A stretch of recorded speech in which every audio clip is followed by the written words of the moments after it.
Still safe. Close enough. Yeah. Close enough. Take a majority vote. Is that- Yeah, we're gonna vote to see. I'm not here. We are talking about the Constitution in general. When we left, we were talking about Article 2 in particular. What does Article 2 discuss? What branch of government? The executive. Everything that has to do with the president and vice president. And we had just finished up with the oath. The oath of office for president is actually listed in the Constitution. All right? Now, the president can be impeached for treason, bribery, high crimes, and other misdemeanors. All right? Now, one of the things that the presidents throughout history have been doing is they have been writing executive orders. Now, the first president to ever write an executive order was George Washington. Now, an executive order is for the people who work for him at the White House. You know, it's like order more paper clips. No starch. That's an executive order. Right? Since then, presidents have been using executive orders for a whole lot more than that. Now, let's just pick on Bill Clinton because he's an easy target. Bill Clinton signed a total of 357 executive orders while he was president. Now, these executive orders basically give some form of absolute authority to one of the federal agencies in time of national emergency. So, if there is a national emergency, FEMA is going to go in and take care of all the hospitals and stuff. In a time of national emergency, your Energy Commission is going to go in, and they're going to take complete and total control over power generation. And other agencies are going to go in and take over complete control of transportation. The FCC, I mean, you guys don't do radio stations, but in every radio station, in all their radio, electronic setup, they've got a chassis built into the system where the FCC can automatically, by remote control, take over the radio station. So you can be doing the wild 50s music or whatever, and suddenly they send out a radio signal and they are broadcasting and you're not. Isn't that great that the federal government can take over what goes out over the airwaves? Now, I've got on page 15 of your handout, I have a list of which executive orders Bill Clinton signed in which year. Notice that in 2001, and he left office January 21st, in 3 weeks before he left, he still signed 3 executive orders. Now, Paul Begala, his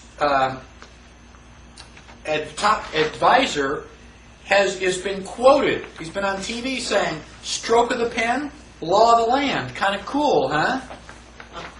Well, yeah, I suppose if you're the king. It was a monarchy when the king would sign a proclamation and make it law. If Bill Clinton does that, doesn't Bill Clinton bypass Congress? What happens to our series of checks and balances? Just thumbing their nose at it. So, I don't care who Bill Clinton was sleeping with. If Hillary doesn't care, why should I care? It's not hurting my feelings. But I'm a little bit irritated with the 357 executive orders that he signed. Each one of those, as far as I'm concerned, he should be locked up for treason. Now, back on page 49, I believe, of your handout, is a list of web pages. And these are web links that you can go to study a lot of these particular executive orders. Don't take my word for any of this stuff. Go out and do your own research. Read the executive order for yourself. And I've got summaries down there. 11,490 assigns emergency preparedness functions to federal departments and agencies. 10,997 emergency preparedness functions to the Secretary of Interior. Emergency preparedness functions to the Secretary of Agriculture. But what type of emergency can you have in agriculture? You know? And down at 11,002 emergency preparedness functions to the Postmaster General. What's he going to do? Lick stamps for you?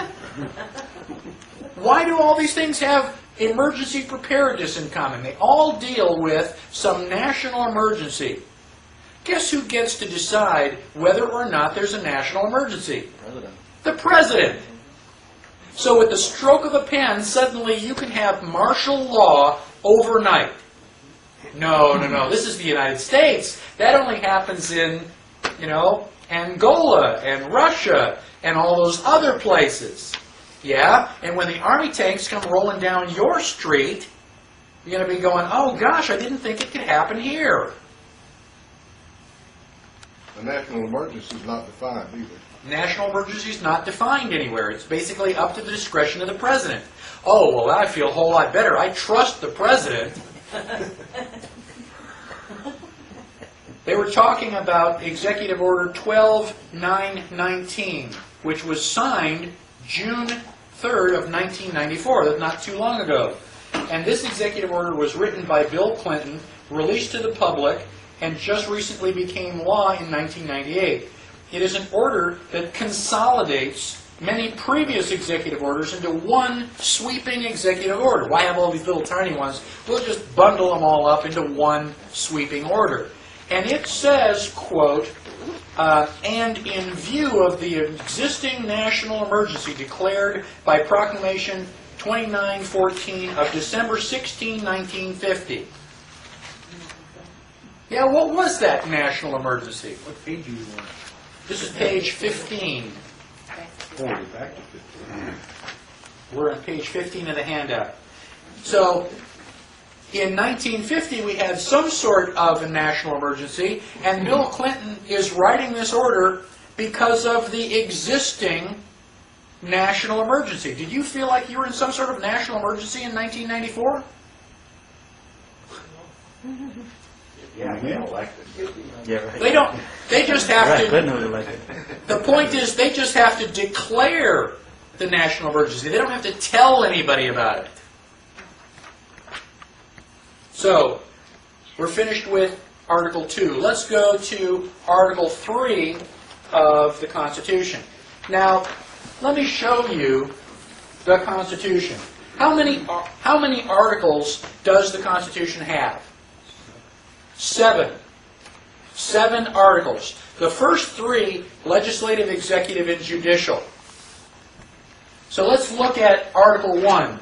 It fills up all of the first page and almost all of the second page. I mean, and these are large pages. There's a lot of stuff in Article 1 for Congress. Then we start Article 2 down in the bottom and finish up Article 2 on this next page. So it's not quite a full page for Article 2 for the President. Article 3, I mean, it's like less than a third of a page. There's not a whole lot there. Well, what is the Constitution? The Constitution is supposed to be the chains of the Constitution. It's supposed to put limitations on government. Which branch of government has the fewest chains? Judicial. The judicial. Which one do you think is most hazardous to your liberty? Judicial. Now, open up your book on the Constitution to page 31. You'll see the beginning of Article 3. It says, the judicial power of the United States shall be vested in one Supreme Court. All right, that's good. Now down to the 4th and 5th line. The judges of both the Supreme and inferior courts shall hold their offices during good behavior. What does that mean? They just have to comb their hair and brush their teeth before they show up? These Congress can remove it. What does it mean that they are elected for good behavior? Honor their oath. It's life term. Once you're elected, you have to die or quit before you're out. You get elected once, and unless we impeach you for treason, you are there for life. That's why everybody wants to be a Supreme Court judge. You know, basically you don't have to worry about going up for election anymore. Why are we always worried about who we vote for in the popular election for president? Not that it means anything. Because you don't know who they'll appoint as Because the judges. President of the United States is the guy that appoints Supreme Court judges. Imagine Al Gore being president, and who is he going to appoint as a Supreme Court judge? Hillary. And then you got that judge until that judge dies. That's why everybody's so worried about who the next president is, not because we give a 2 cents about what he is, but who he's going to appoint. We're going to be stuck with that person for life. Now, let us go to the bottom of page 31. This is the beginning of section 2. And it says, the judicial power shall extend to all cases in law and equity. What does that mean? In law and equity. Constitution and contract.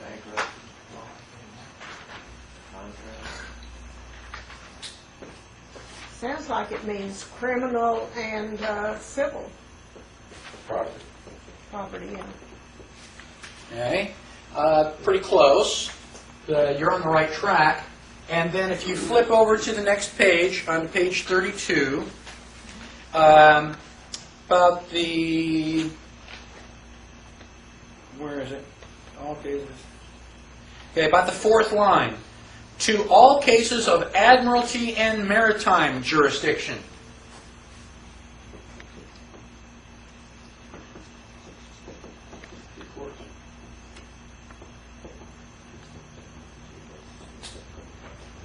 Okay.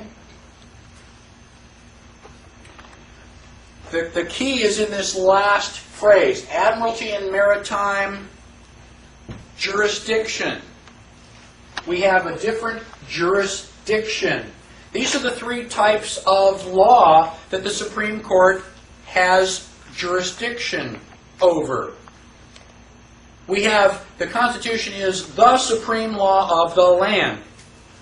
But that is only common law.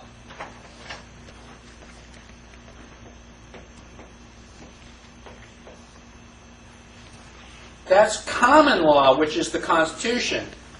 In common law, everything is based on property. Surprise! What derives from property? Rights. The Constitution is supposed to protect your rights, and so it's got to be, common law has got to be based on property.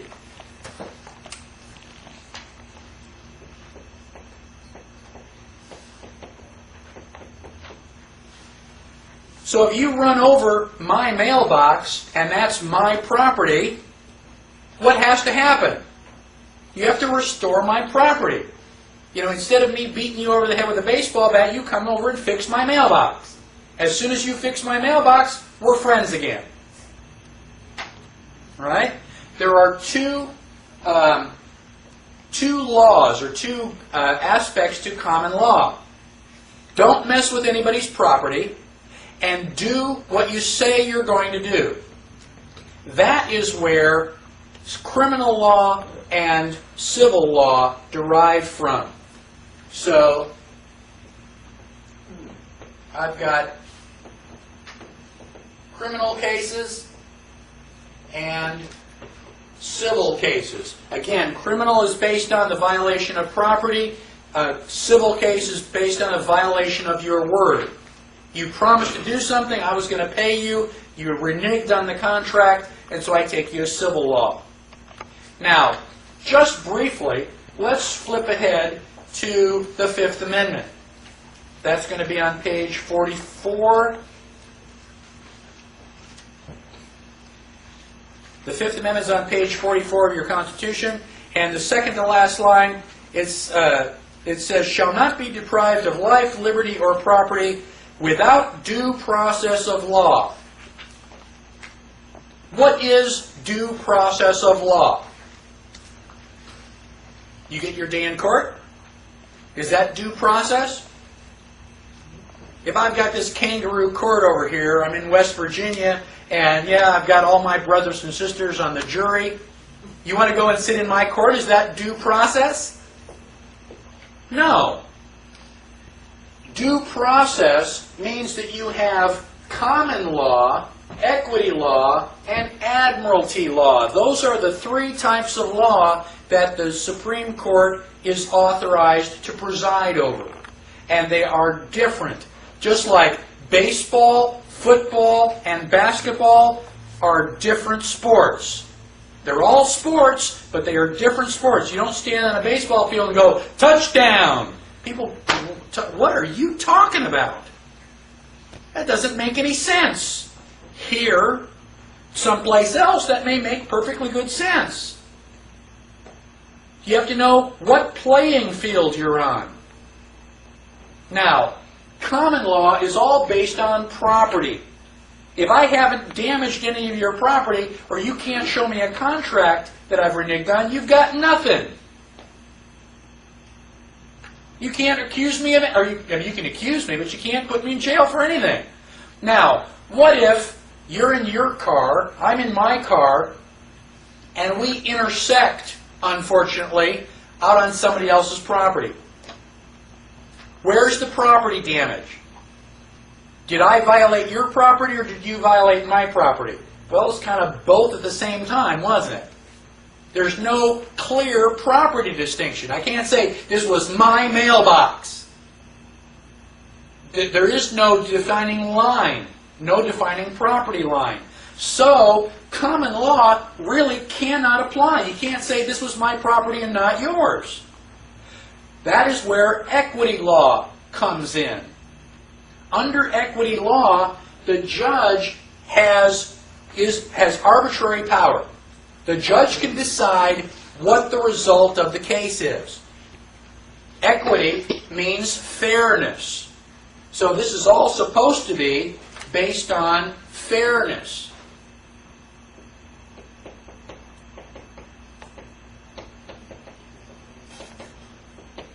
Defined by who? The judge. So, I mean, if you like the judge and you trust him, that might not be so bad. But, you know, if you don't trust the judge, you may be in for a real rude awakening. Now, if it's not going to be in equity court, then you drop down into admiralty court. What does admiralty and maritime make you think of? Water. All right is based on property. If I go out onto the ocean in my boat, who owns the ocean? Nobody. Nobody owns the ocean. There's no property. There's no land. I can say, this is my land, and the land's not going to move. But the tide comes in, the tide goes out. You know, nobody owns the ocean. And so you have a completely different body of law. When I go out onto a sailboat, I've said this several times, I don't know if any of you are sailors, has anybody here heard the expression that the captain's word is law? Okay? It's not a euphemism. It doesn't mean, oh, the old man's just grouchy till he gets a second cup of coffee. It means the captain's word is law. It doesn't have to be right. He just has to be the captain. When he goes out into the ocean in his boat, he has a 40-foot floating country, or however big his boat is. It's his country, and he is a dictator. End of story. He doesn't have to be right. He can throw you in the brig for anything he wants. You have your hair parted on the wrong side. Now, if I'm floating out there on the ocean in my boat, and I find another boat, and there's nobody on the boat, who owns it? The captain. The captain. This is called, what is this called? Salvage rights. Salvage rights. Thank you. It's another senior moment. It's salvage rights, finders, keepers. I found it, nobody else claimed it, it's mine. End of story. Is that the way we do things on land? No. This is the law of the sea.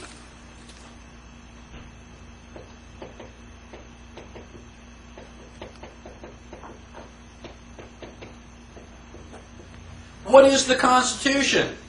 The Constitution is the supreme law of the land, based on property. Common law and admiralty law are supposed to stay apart, just like land and water. Admiralty law is allowed to come up on land as far as the high water mark, originally. Because what is the ocean used for? Do you live there? Heck no. All you use it for is just transporting and shipping goods back and forth. It's used for commerce. So anybody who had a ship out on the ocean, you were selling stuff or taking it somewhere to be sold. Now, when we had the United States is different. We've got the Great Lakes. England doesn't have any Great Lakes. We've got all these rivers that England doesn't have. You can send your ships up and down these rivers inland. Well, gosh, that doesn't make any sense anymore. We can't say law of the sea, so now it is really the law of commerce. It's not so much where you are doing it, as what you are doing. So you've got three bodies of law that the Supreme Court can adjudicate. Common law, equity law, and admiralty law. And they're different. Right? Now, are those the only bodies of law? No. Those are the only ones that the Constitution acknowledges. So we can have, these are constitutional laws. Anything that is specified by the Constitution is constitutional. Anything which is prohibited by the Constitution is unconstitutional. What if something is not specified, but not prohibited by the Constitution? What do we call that? Administrative. It's extra-constitutional. It's outside the constitutional, but it's not forbidden. One of your rights is the right to contract.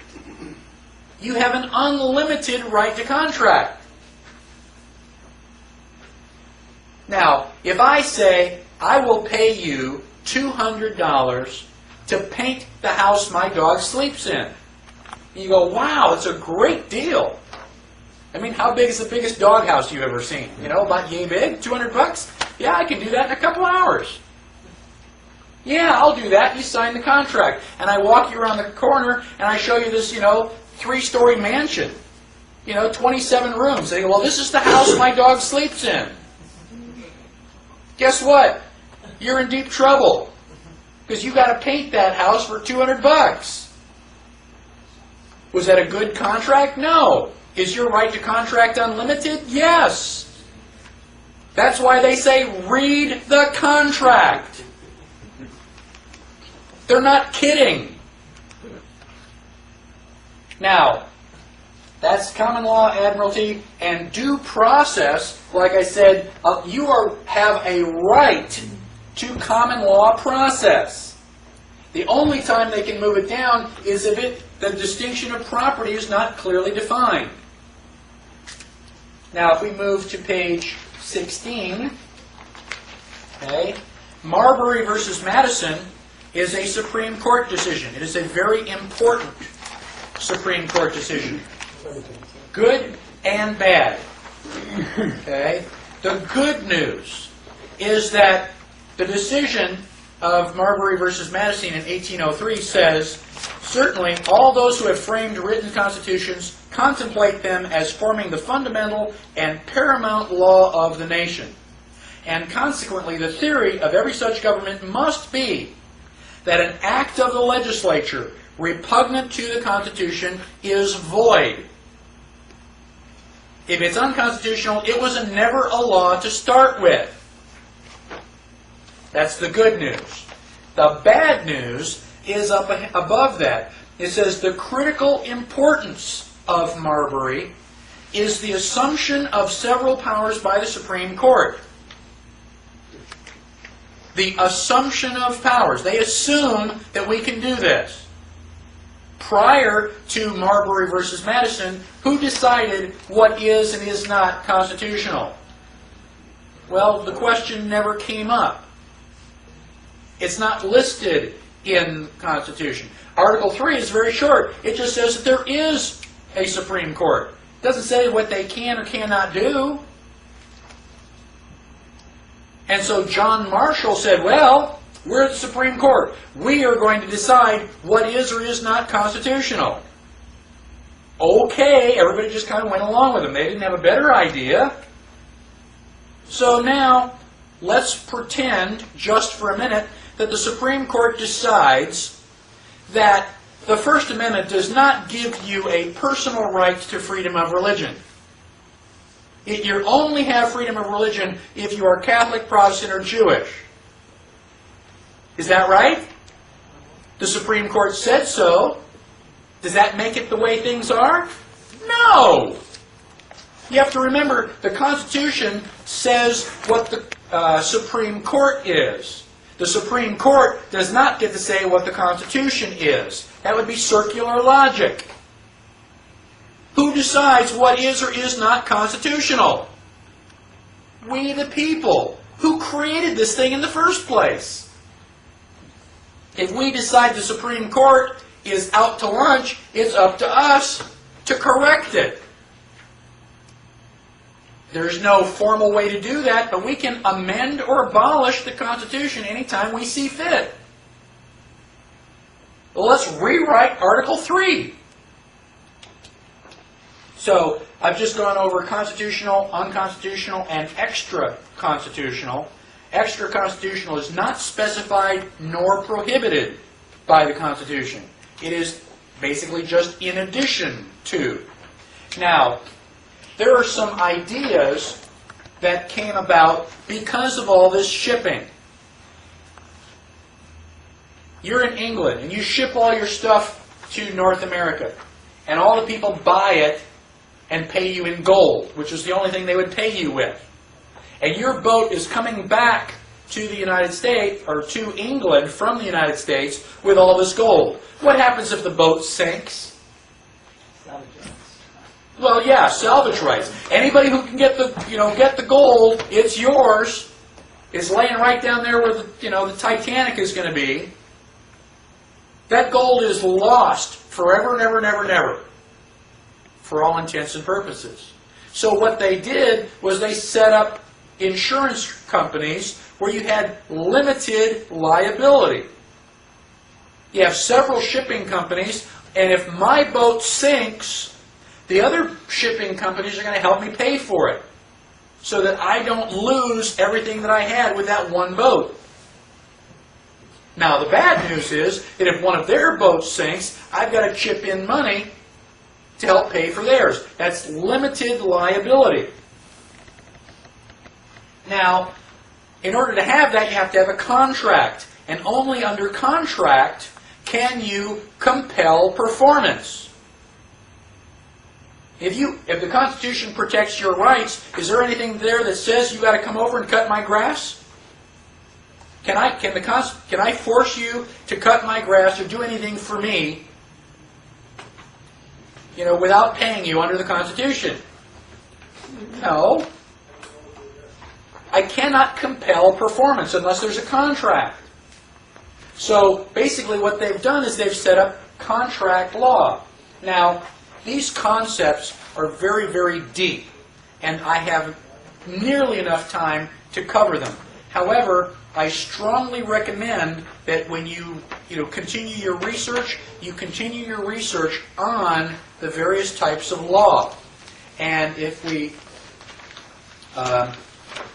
flip back to page 16, the second paragraph there, if you want to understand the difference between common law, equity law, and admiralty law, I strongly recommend that you go to the internet, to this ptialaska.net, and read the USA The Republic is the house that no one lives in. It is a 58-page document that you can download for free. Don't give me, oh man, 58 pages? Oh, that's a lot. Okay, don't read it and let your liberties go down the toilet.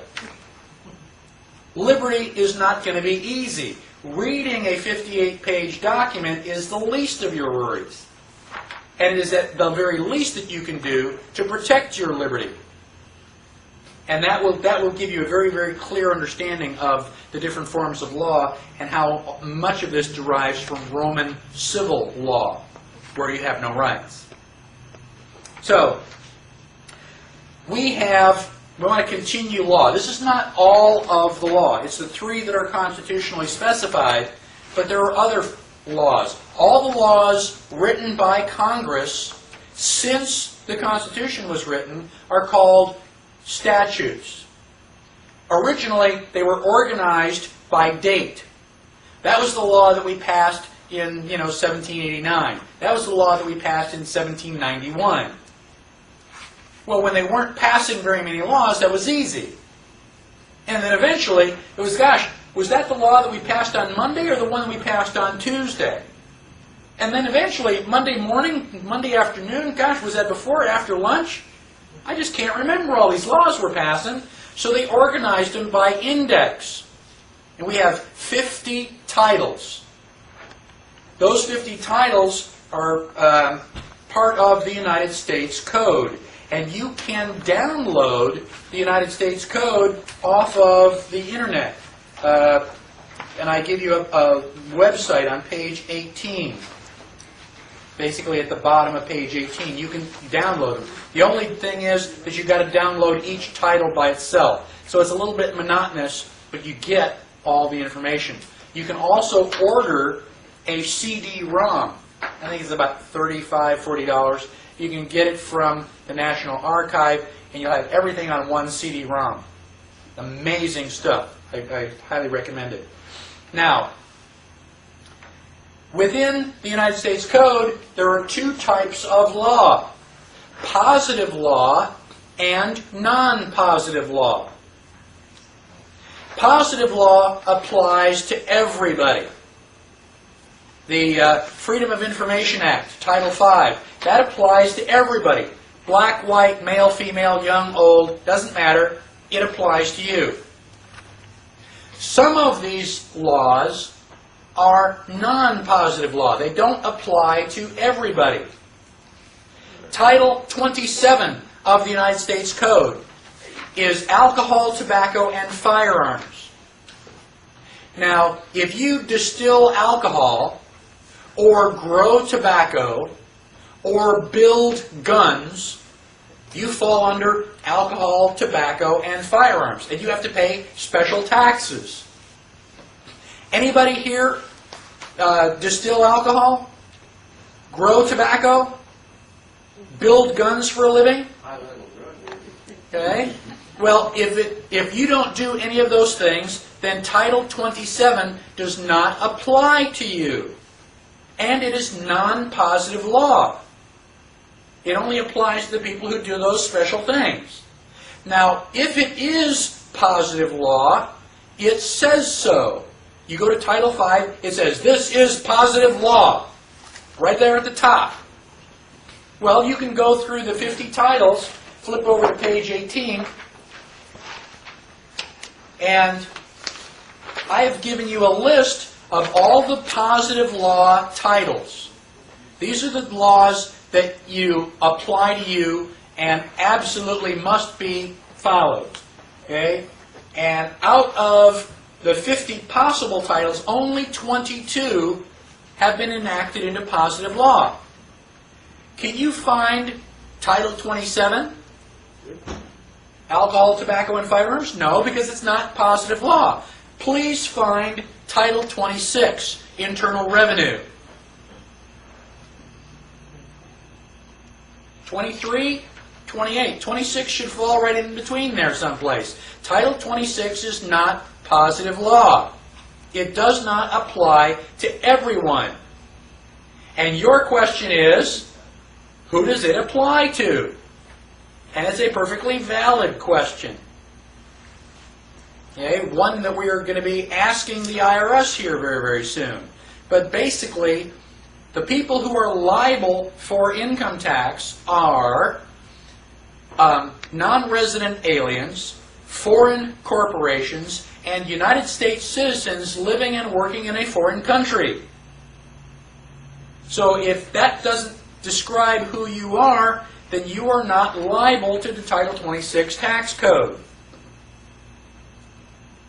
which is a shock and a surprise to many people, although not in this group.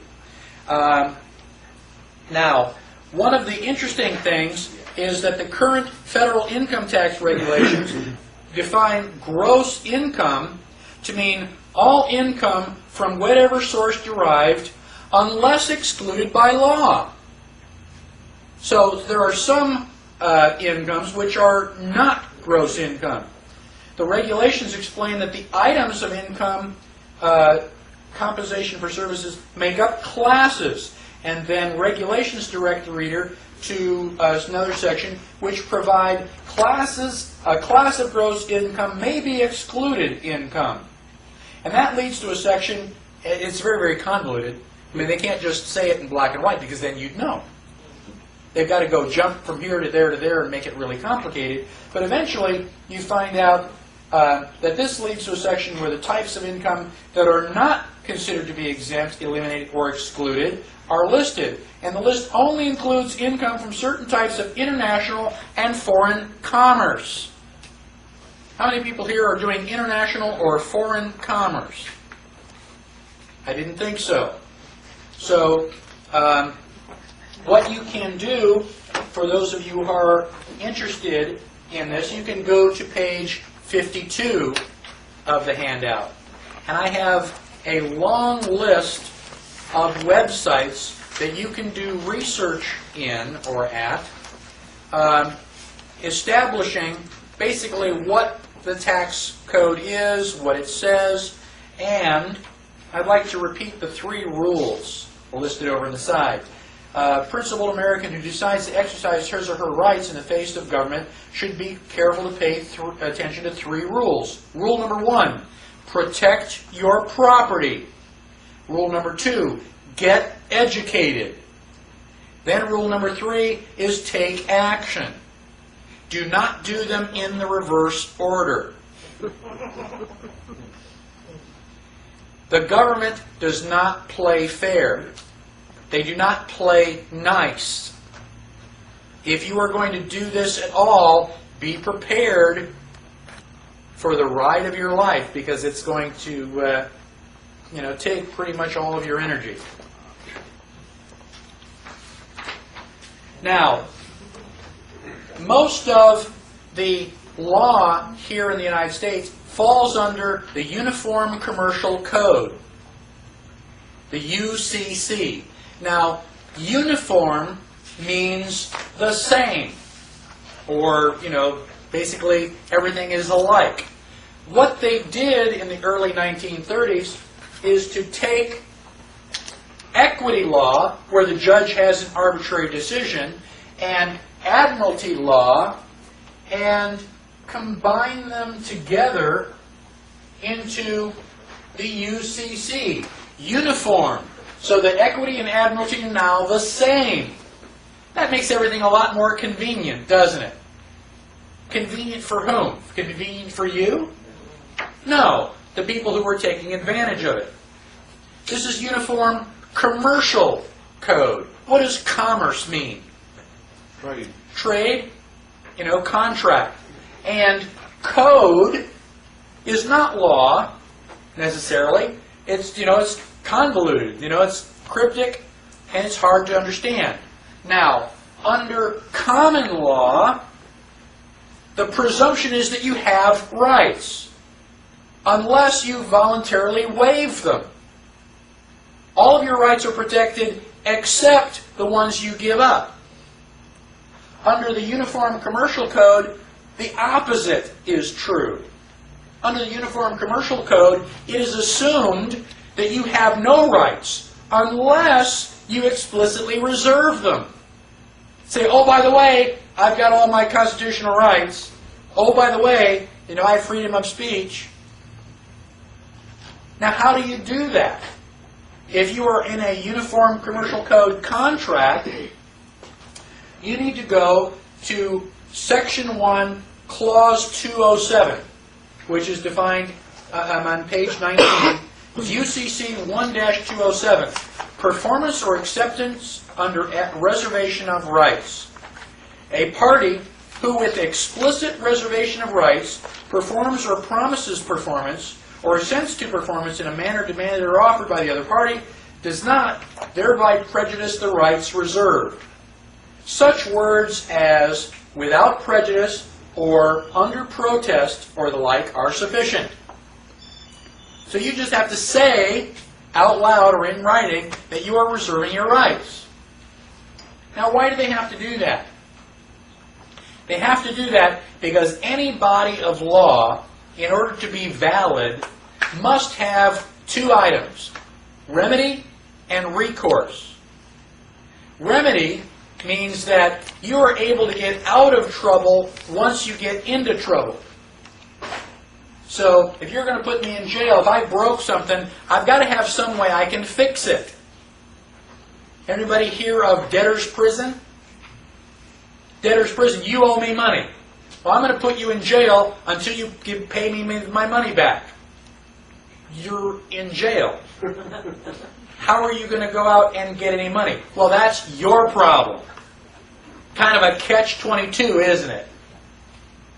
And so you just had all the prisons just filling up with all these people who couldn't pay their debt, which is now completely and totally illegal. Now, under... the other option, the other thing that law must have is recourse. You have to have some way to stay out of trouble in the first place. It's like, okay, just tell me what I have to do so I don't get put in jail overnight in the first place. And that's recourse. And that's what UCC 1-207 is. They've got it all the rules are set up so they win the game. Mostly because we didn't tell you the rules. Is the UCC unconstitutional? No. Is it specified by the Constitution? No. It makes it extra constitutional. It is out there in addition to the Constitution. Do you have a right to sign contracts under the UCC? Yes, your right to contract is unlimited. You can sign any contract you want.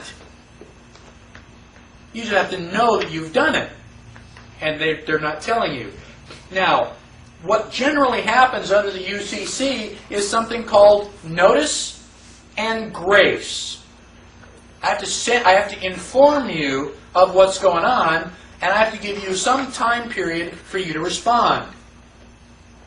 So I send you a letter. Dear Joe, you owe me $1,000.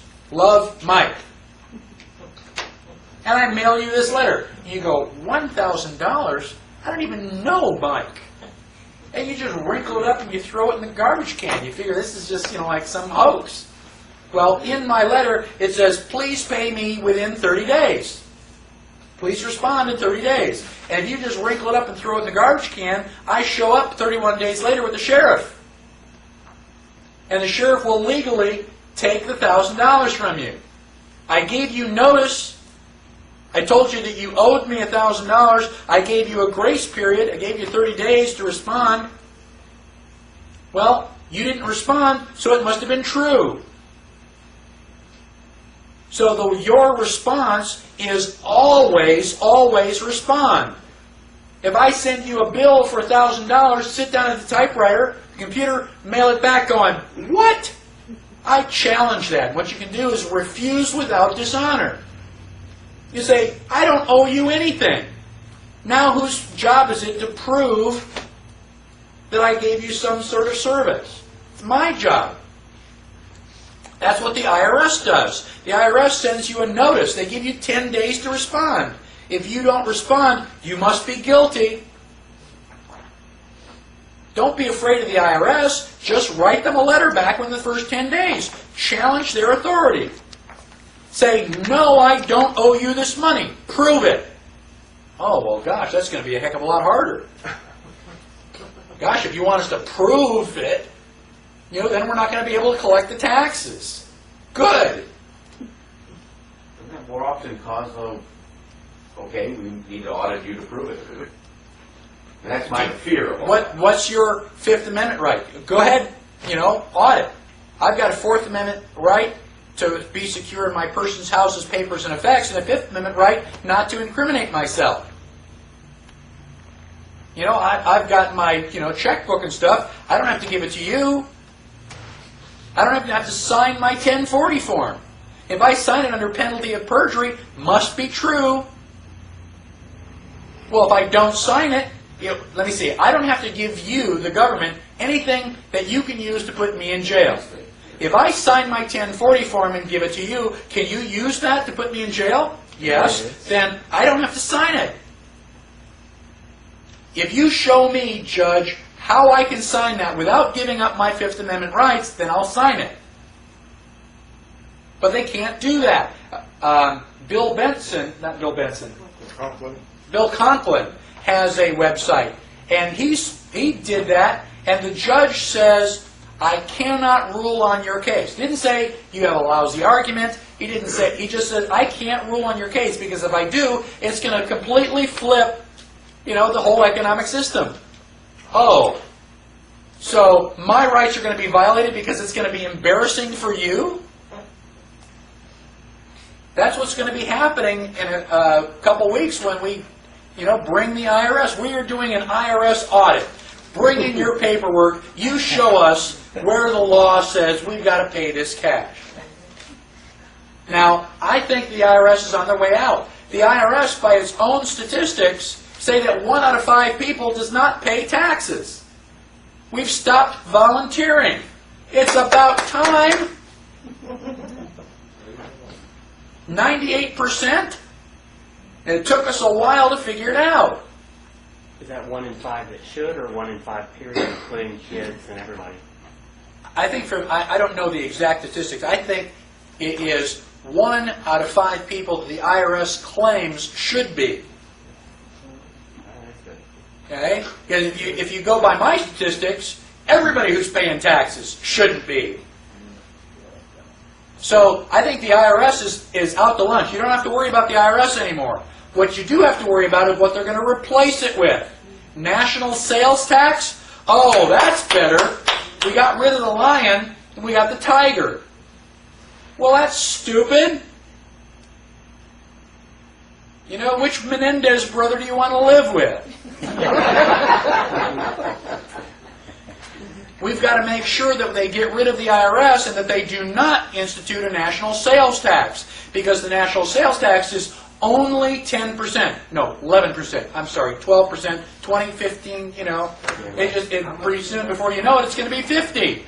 1% income tax. As far as I'm concerned, the only flat tax that I'm in favor of is a flat tax which is 0. So how are we going to operate the United States without an income tax? I don't know. How did we do it before the IRS? July 4th, we got the Declaration of Independence. July 5th, we got the IRS? I don't think so. When did the IRS happen? 1943, they started taking out our checks. Well, they started taking it out of our checks, but the IRS came into existence in 1913. So between 1776 and 1913, there was no income tax. There was no inflation. Go figure. George Washington paid the same amount of money for a loaf of bread that Abraham Lincoln did. No inflation. So then what's Alan Greenspan talking about? You have to have 5% inflation every year. I'll get into more of that a little bit later. I want to get So we've got the United States Code, which is congressional statute, but you actually have to read it, and not all of it applies to you. The other stuff is the Uniform Commercial Code, which is private law. It's a copyright. Can you use somebody else's book without their permission? No. Can you use somebody else's law without their permission? No. How do you get permission? Become a lawyer. When you become a member of the bar, then you get permission to execute their code.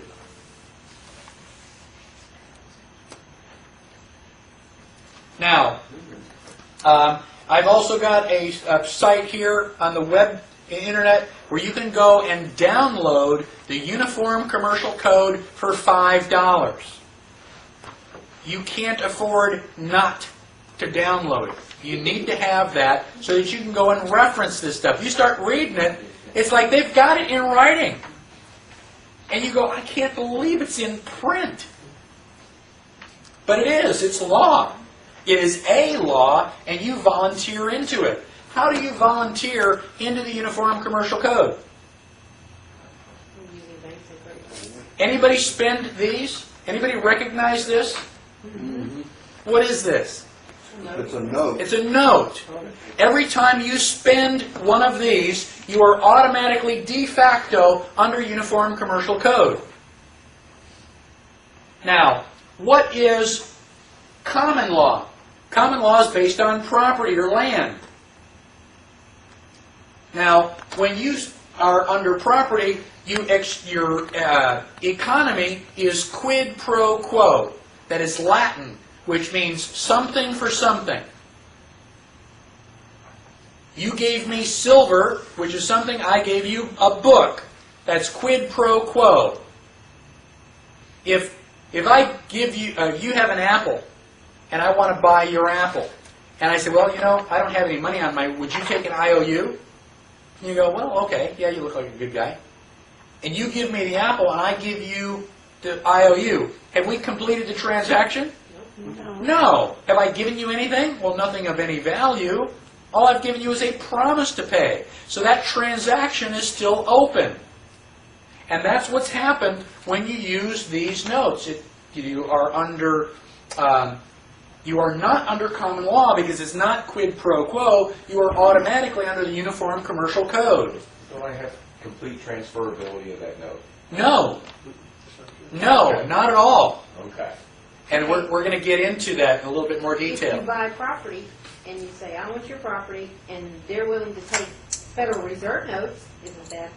Well, that's why you never own it. No, but they're willing to take those. Well, So you're they not have giving them they're anything. willing to take You are them. not Right. giving them anything. You cannot go into a common law court because you did not give anything of substance. When you get your manufacturer statement of origin, I would give them silver. But when I bought Or- my property, and I gave know what them you're Federal telling me. Reserve notes, they said, great, it's yours. But you You give didn't up buy your your rights. property. You don't own it in You a don't own allodial it. title. You don't own it. You don't own it.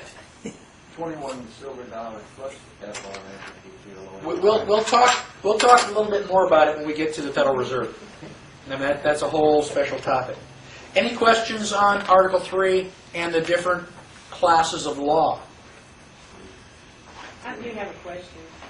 On page 17, your definition of positive law.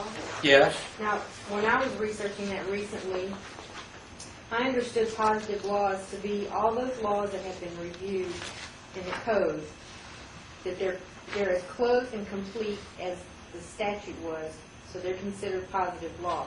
Okay. However, not all of the code has been researched and can be said that they're complete with the statute. Okay. Okay? So those are not positive law. Okay. It didn't have anything to do with who they applied to. Okay. When I read this definition, Well, I'd like to see your definition because I'm always willing to learn. I mean, there's stuff that I can be telling you that's wrong. I'm not deliberately giving you any bad information. I just don't know everything. well, like you have this definition here about a positive law title is one which. Well, I've gotten that Is that out your of definition? Or I've gotten it out of Black's. The top part is Black's law. The bottom part is my interpretation Okay. and understanding of it. So you're saying that you understand it that the statutes have been repealed, No, a statute is law. right? Code is a reflection of the statute. That's why it's prima facie. Right. It's not exact. It's not exactly. And so whatever the code says, you got to trace that back to the actual statute. Right. Now, the United States Code is statute. Now, all of the titles are statute law. You It's have not That way. code. you have to have a enabling clause and an effective date. Right. In positive law. Okay? But there is a difference between, whatever the difference is, you know, there are differences, and not all of the titles apply, are like positive law. So your definition, I mean, I don't know how I would interpret that. How does that apply to Well, me? like in Title 26, they have, whoever, and I did read who they've empowered to go through and research this, has not gone through all of Title 26 and can say that each section accurately reflects the statute that was passed. Now, what is the statute? But see, when you look through the code, because it's not positive law, to really know what the law is, you have to go to the statute. It has no enabling I'm statute. asking you, what No, is each- the statute? But sections of the code reflect statutes, different statutes. Supposed to. Okay, Yeah, it's a so reflection. So, Right. so I've got Title 26, which is United States Code. Where do I go for the statute? What is So that? It's a compilation of several statutes, lots of statutes that have been passed over time. They categorize all of the tax code in Title 26. Okay. All the different statutes over all the different years just get Okay. categorized in Title 26. Well, So you I'll can research look that. them up. I'll research that a little bit deeper. Yeah, Michael, I'm not sure, and I'm not trying to speak for Renee, but I read the same thing, and where I got the information, I was on one of the legal websites that ties into the government site where the U.S. Code is listed, and this was it contained in some general I information think that's on one. probably where I read it. Yeah, I read a lot of those. It was on one of the general information screens that you go to before you get into, the Title 26 and Title 27. I'll go and research that a little bit more, because I've never heard that information before. You know, most people I know don't even know that the United States Code exists. So that's why, like, when they refer to codes in some lawsuit, Yeah. if it's already positive law, then there's really no sense in going and looking at each individual statute. Right. They've already proven it's Okay. accurate. I mean, that sounds plausible. I'll check into that. Okay. Thank you. So that was Article 3. Why don't we take a quick break, and then we'll come back and pick up with Article 4, because that's going to be a long one.